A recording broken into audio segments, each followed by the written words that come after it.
पाकिस्तान 'ਚ पंजाबी कॉन्फ्रेंसां दे सब तो वड्डे नैटवर्क पंजाबी नैशनलिस्ट फोरम वालों जी आयां नूं। पंजाबियां 'ਚ अपनी मां बोली जुबान पंजाबी बारे एहसासे कमतरी किंज पैदा हुई?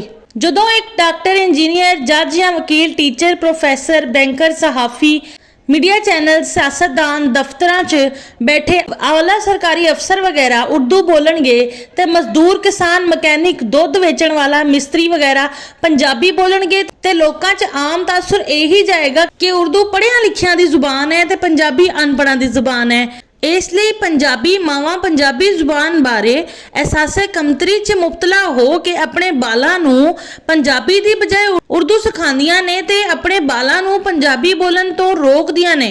सवाल ये भी आ कि डॉक्टर, इंजीनियर, जज, वकील वगैरह उर्दू क्यों बोलते ने? ਉਹਦਾ जवाब यह वा कि पंजाब की तालीम ते दफ्तरी जुबान उर्दू है।